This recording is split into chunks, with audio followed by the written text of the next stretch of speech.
scan, the stop scan with some ripples. So it looks like a low-pass filter for sure. How do we get that?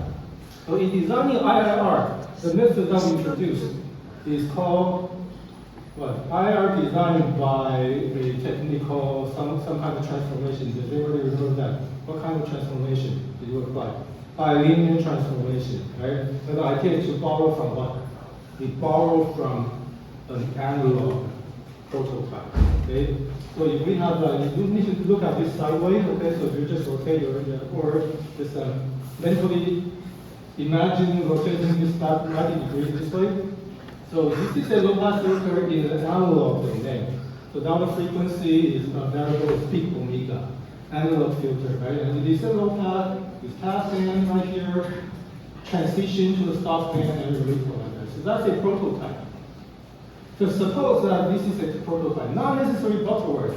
Okay? In this particular plot, the prototype is not Butterworth, but it doesn't matter. Okay? Suppose I do have an analog filter.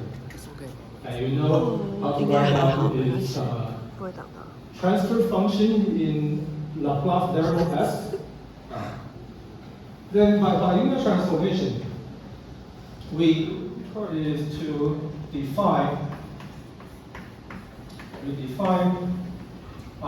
G of Z equals to H of S of Z, where S of Z is the bilinear transformation. This is the way we turn an analog prototype into a digital filter.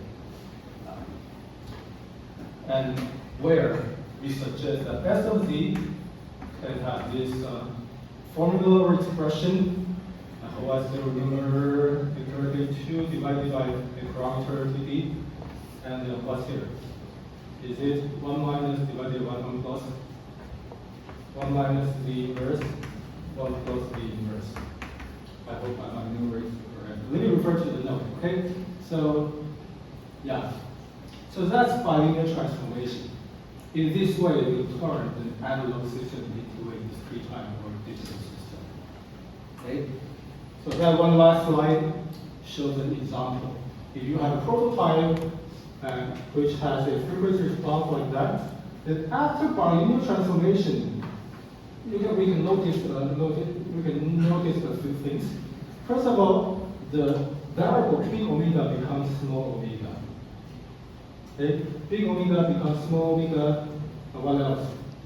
The entire frequency axis from 0 from DC to infinity now is compressed into the finite interval from 0 to pi, and that's wonderful. Because what is pi? Pi corresponds to Nyquist frequency, right? And that's all you need to know about a discrete time system, discrete time PI system, right? So this is I think this is a very nice plot, but you need to get a hold of that. And further, to be exact, how does it happen? How does bilinear transformation compress the entire frequency axis into a finite interval? And there's actually a closed form, a simple relation with small omega on the right, big omega on the left. Okay, so we express big omega in terms of small omega. This is a tangent function basically, and of course with omega divided by 2 right here. Therefore, actually, the way we read it is from discrete time vectors to analog. Okay, so big omega as a function of small omega. It follows this tangent relation. It follows this tangent relation. So no wonder from the interval 0 to pi now corresponds to 0 up to all the way to infinity back in the omega domain, the big omega. Okay?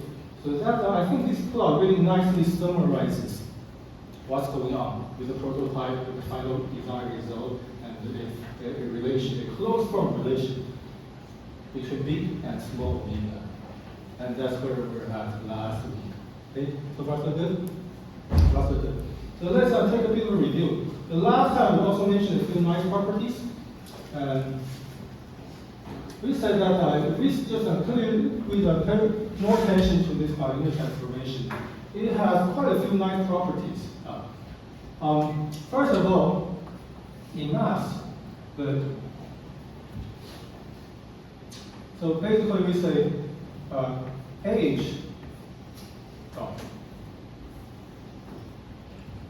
it maps the imaginary axis to the unit circle between the two domains. Okay?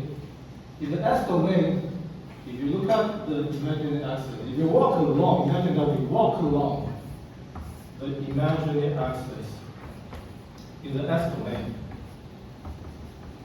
You just imagine you walk along here. The after transformation in the Z domain, you are walking around the unit circle counterclockwise. Okay? Counterclockwise from 0, from DC to Nyquist, which corresponds to infinity, and then minus infinity from here back there. Okay? Counterclockwise in the Z domain. That's the mapping. And that explains why we can call this design. Okay, so we probably didn't elaborate this point. So let me explain, elaborate. We didn't elaborate this point. And the fundamental importance is that if this is true, then what does it mean to walk along the imaginary axis? That is to say, what does it mean to walk around in the circle? The radius 1. What does it mean to walk around the unit circle? Remember, we said that when you evaluate the system function on the unit circle, you are calculating the Fourier the frequency response for that system. Do you remember that? The idea, you have a system function in Z domain, and when we walk around the unit circle and calculate the system function all the time, you are calculating the frequency response from 0 from DC to Nyquist. Okay, so it has a meaning. So that's to say, now, or the opposite. When we evaluate the frequency response, this is the way we evaluate the frequency response in big omega. But now, what is G? Now, G of Z, or should I say G of Ej omega. Now, G of Z equals to Ej omega. Okay? G of Z equals to H of S of Z. Okay? So therefore, G of Ej omega equals to, by definition, equals to H J big omega, because there's a one-to-one mapping between the unit circle and the imaginary axis. Comma, where omega equals to what? Omega equals to that. Huh? Or omega equals to that. Yeah.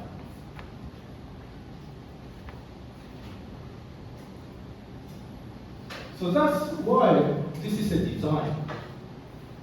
Because we have a nice analog prototype. It's rather simple to turn it to make it digital. But we know that by making it digital, the frequency response is basically the same as the original frequency response. The only thing you need, the only extra information we need is how to map between small omega and big omega. And we know the formula. Okay, so that's why, that explains why we have this figure. Because simply by drawing this curve, we know how to compress the frequency response in big omega, compress it all the way to a finite interval between 0 and Nyquist. Okay?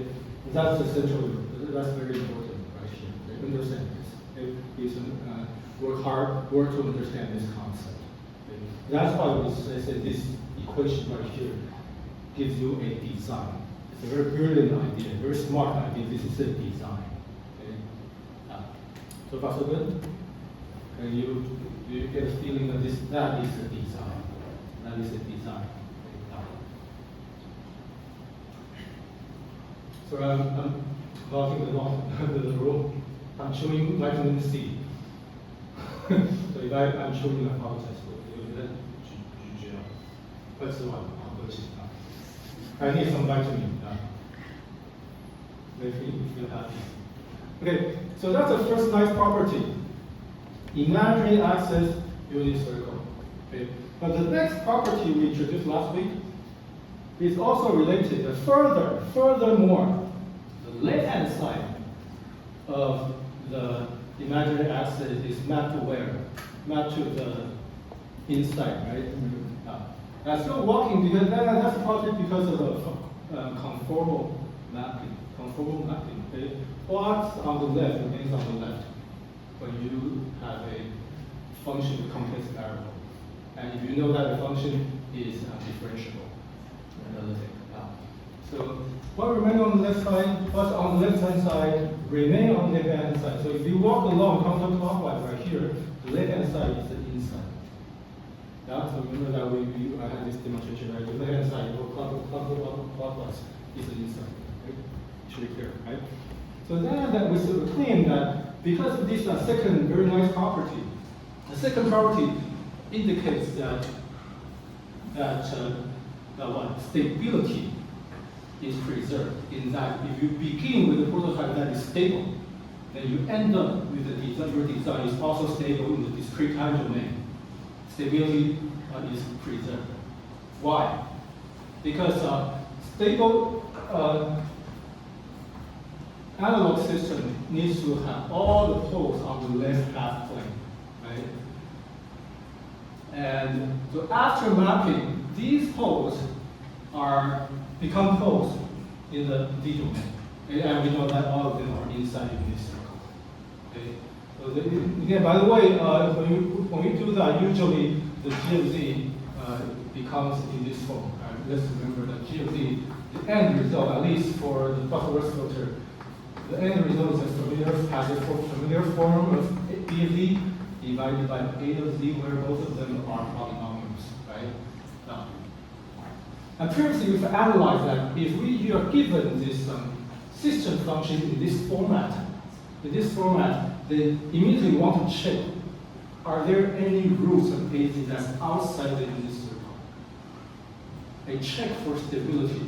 Okay? If any of the roots of A of Z is outside the unit circle, that's bad news.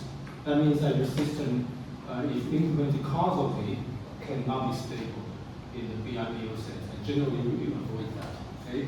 So now, this is good news that because of conformal mapping, all the poles on the left-hand side, sure, they will be mapped to become new poles, right, somewhere, but these poles are also inside the unit circle after it goes to the Z domain, from S to Z.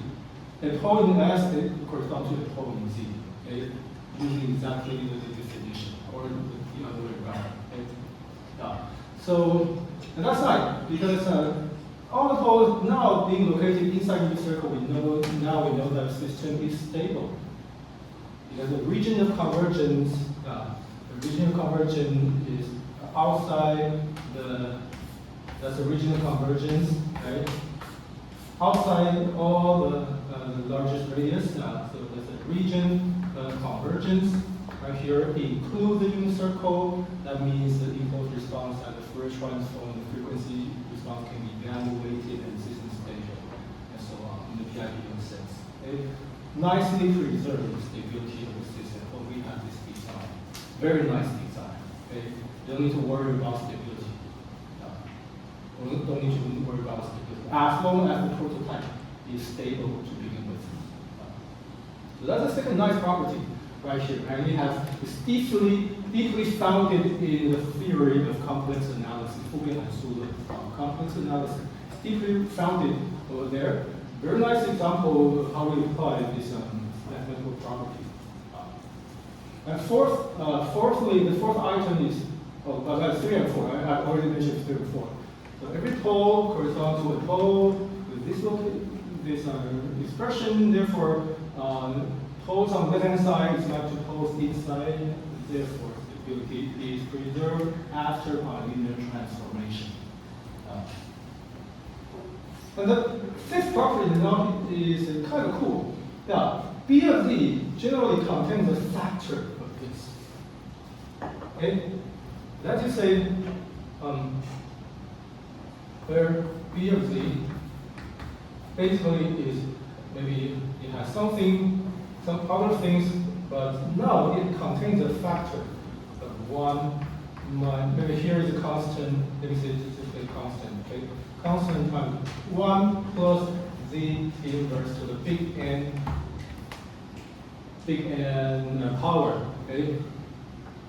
So this is one nice little property. One nice little property. It's good to know. It has a multiple root at nth multiple root at Z equals to -1. That is to say. Okay. That is to say that after the transformation,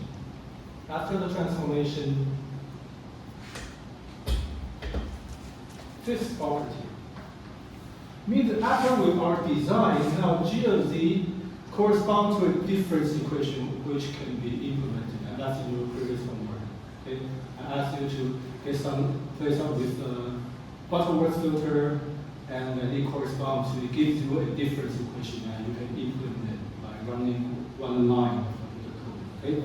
But now, knowing that B of Z has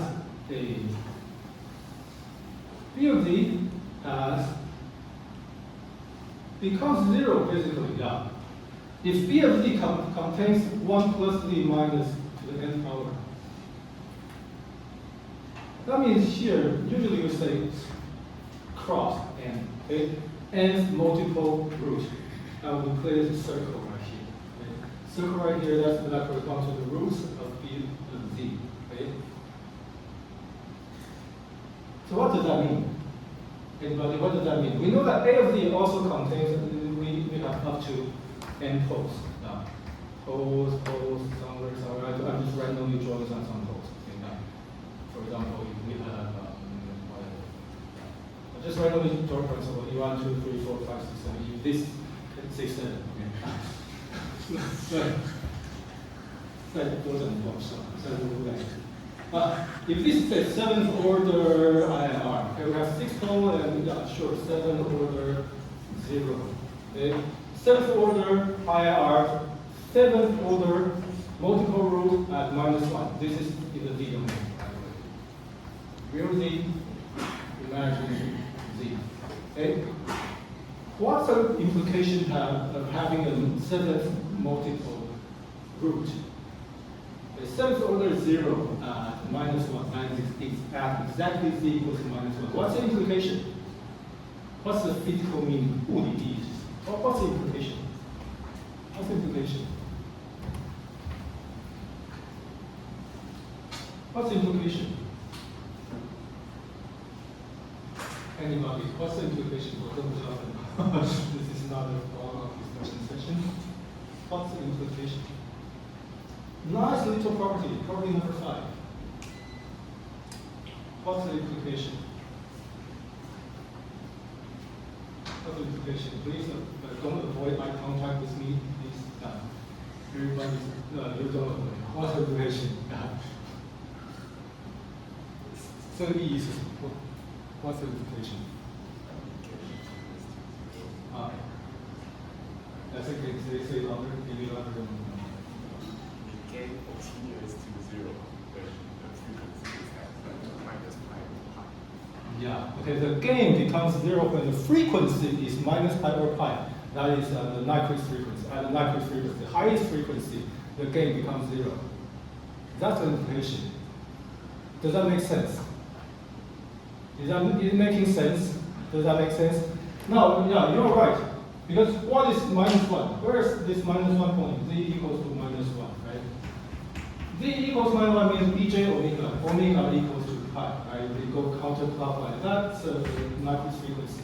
This point on the Z plane corresponds to the frequency at Nyquist rate. Okay? Pi corresponds to Nyquist, right? Does that make sense? What's our design? We obtain a frequency response now which goes to 0 at Nyquist. Is that making sense? Does that make sense? 各位女同学 ，Is that making sense? 有合理吗？合理吗？合理，对不对？合理啊 ？Making sense? Does that make sense? You don't know. Does that make sense? 来数学系 Does that make sense? Does it make sense? Now we have a design, and it seems that the frequency response is 0 at pi. Maybe. Why? Why maybe? Anybody, any comment? Does that make sense? Yeah. Is it making sense or is counterintuitive? Either it makes sense or it's counterintuitive, right? So you got to choose side. Is it making sense or is it counterintuitive? 来，钟嘉怡说，is it making sense? Does it make sense or is it counterintuitive? 违背直觉还是符合直觉？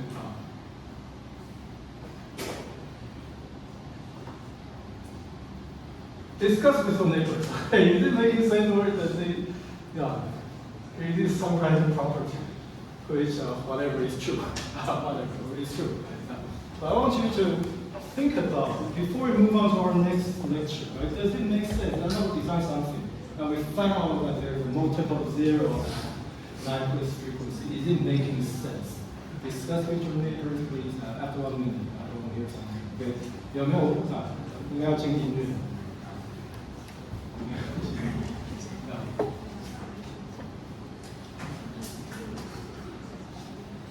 If you make that BZ continuous factor of that, okay, where is that from? Where is that from? It's from here. Yeah. Good question. Very good question. It's from here. Let's take a look again. So GZ equals to H of SZ, right? But what is SZ? SZ, wherever C is S, replace it with SZ, right? And S of Z, each S has a factor of 1 plus Z inverse right here. Is that clear?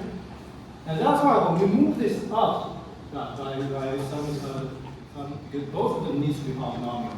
Therefore, we need to move all these 1 plus Z inverse, 1 plus Z inverse square.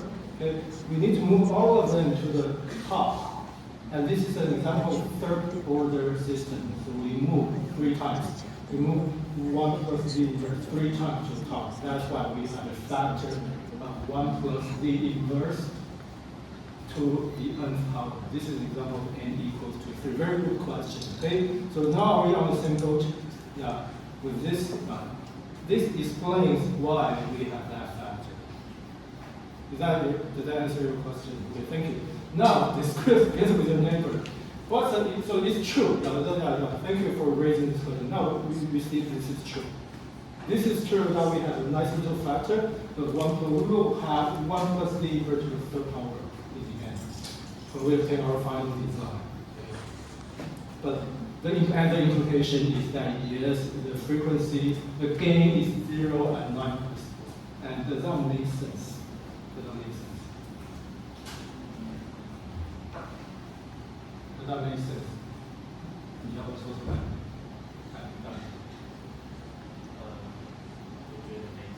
怎么说呢？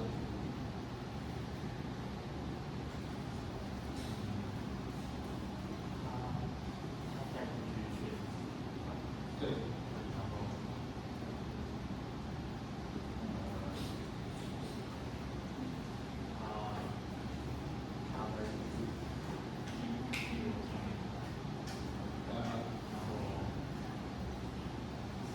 带进去是零嘛？对。You substitute omega equals to pi. Obviously, G equals to 0. So that makes sense. So may I ask you further, what's our purpose? What has been our purpose with it? 目的，我们现在是干嘛？知道在做什么事？对，我也说这几项，我看你说什么。啊，八个 words 要看，八个 words 要看。去掉 low pass filter design. So it makes sense to me. Okay, so this is my trick. When I contemplate on this nice property of having a multiple roots right here, which implies that the gain is 0. Therefore, it makes sense because we are designing a low-pass filter, right?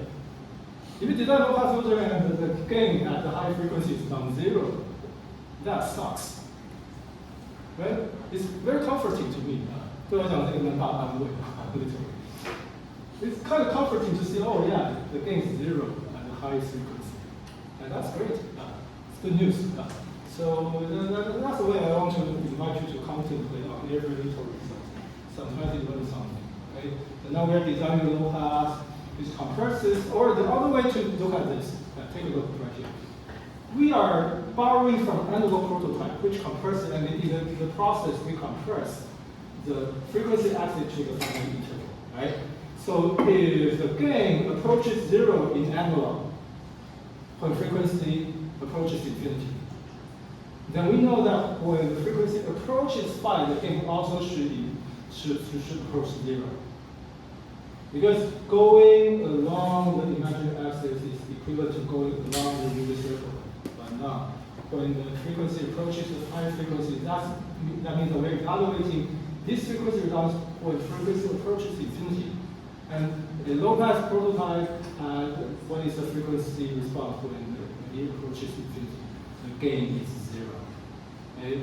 So the gain is 0 when we approach non-increasing rate. Okay? So it makes perfect sense.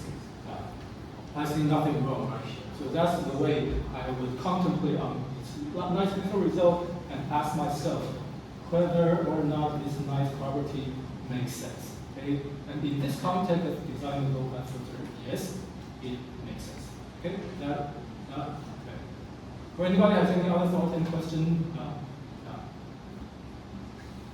Probably not. Do you have some question? No? Good? So far so good? Okay. Okay, so that's about it. Some extended reading material, we mentioned this. Okay? So Butterworth filter is not just a theoretical construct. Actually, in the history, people, this nice Stephen Butterworth, the British engineer and physicist, realized this. He realized that if we put a simple circuit, put together a simple circuit, a simple analog circuit, and choose the value of the capacitance, the resistance, and inductance, we choose them wisely, then we can, then the relation between V out and V in becomes, then this is a physical implementation of Butterworth filter of the third power. Okay? It's a third order system with 2 inductances and 1 capacitor. Okay?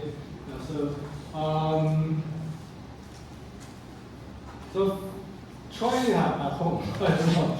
If you go to any electronic shops and buy some, just buy some inductors and capacitors. Maybe you can measure the frequency response. If you're interested enough, let me know. Okay. So or using good. And next is optional reading. Okay, so for those of you who are interested in doing some further reading, so I highly recommend you to take a look at our textbook in the appendix. This is sort of an advanced copy. In the appendix, the authors, our textbook gives us 2 more examples of analog prototypes. So remember that our Butterworth prototype, we call that the Butterworth prototype has a frequency response monotonically decreasing response, right? 严格解。So remember that our frequency response, the take square is, let's do this slightly first, 1 plus omega for the frequency to n, 1, right? So that's just the Butterworth prototype. But here we have 2 more examples. We take a look. The main difference is that now, suppose that we define some tolerance. Okay, we decide that we tolerate.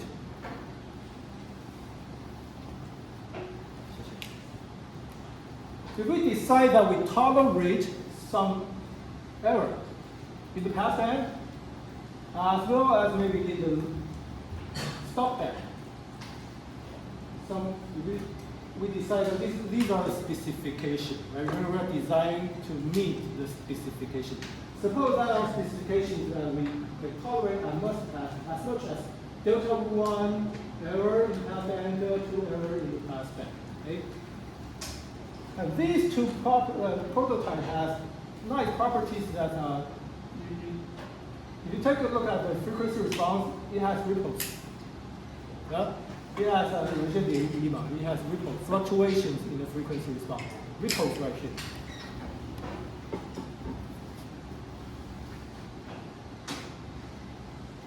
Ripples right here. No ripple here, okay?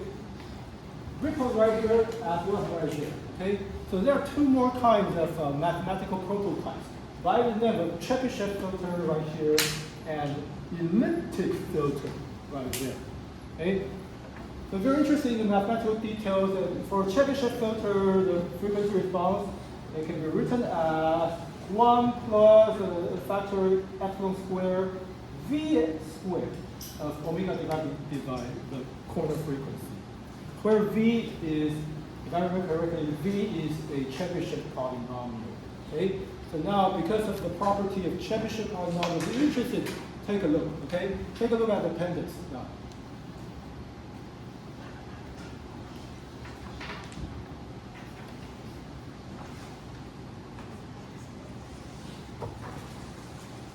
Yeah, and take a look at the appendix. And the second one is an elliptic filter, elliptic 椭圆形, right?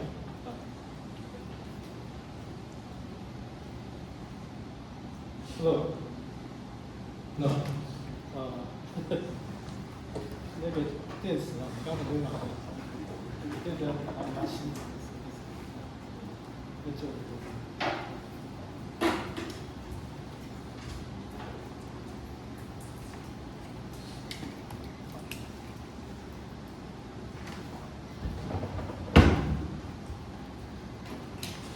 So anyway, so we have the Chebyshev prototype, we have the elliptic prototype.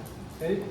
Take a look, but the main property is that both prototypes now allow ripple, either in the passband or in both the passband and the stopband. Okay? So there's some flexibility to allow your prototype to have ripples. Anybody want to guess what's the benefit? What's the advantage of having ripples? Now you have the buzzwords. I need to finish drawing this. Okay?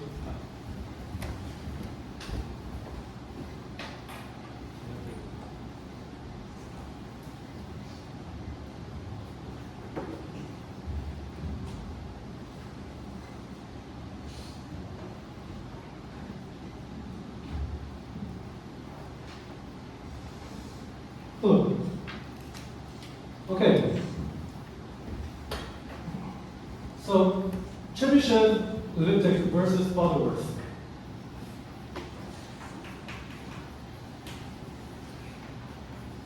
Butterworth filter has a gain profile look like that, with a corner frequency monotonically decreasing. Okay, the frequency response monotonically decreases.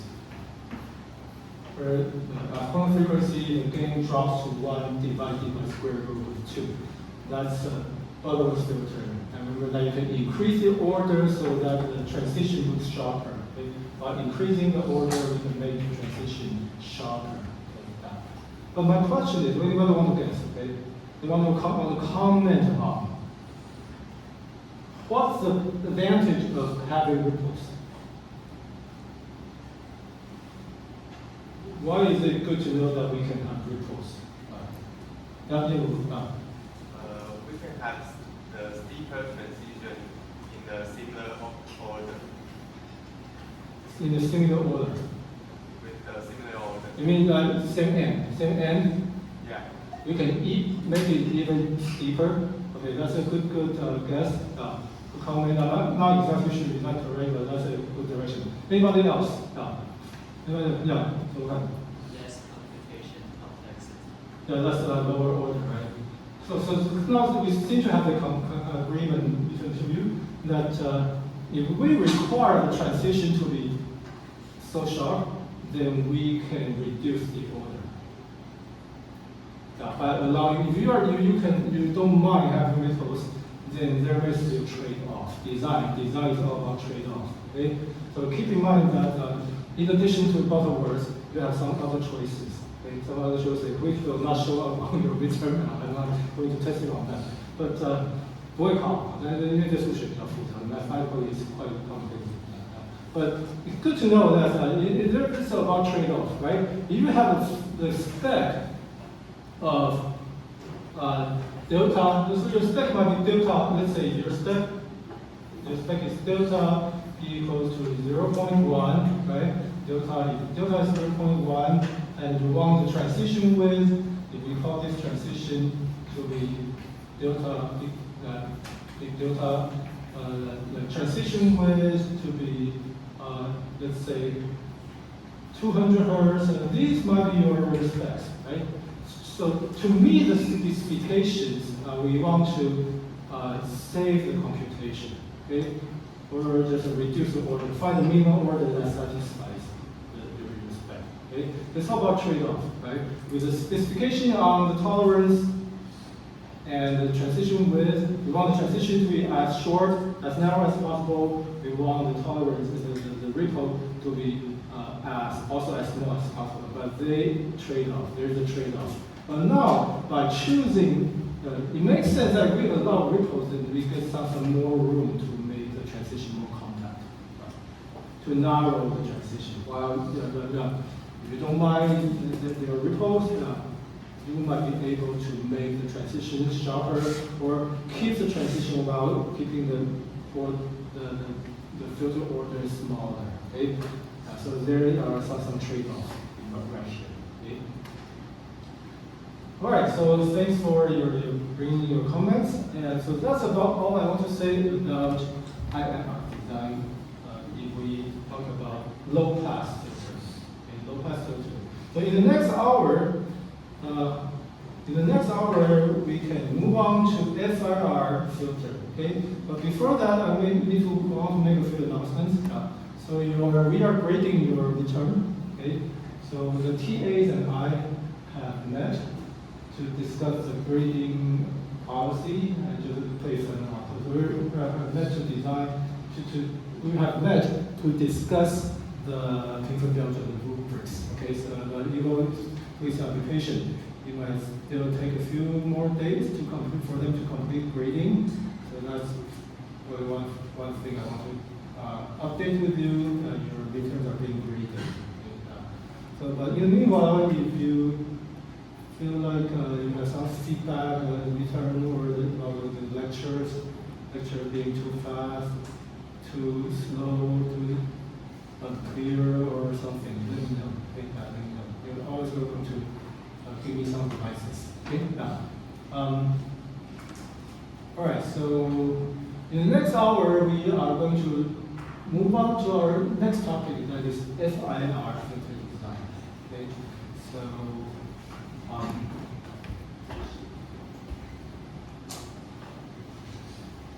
what else? Well, so maybe let's take a break because we might also need to figure out the recording. Okay. 那就先下课，maybe take a long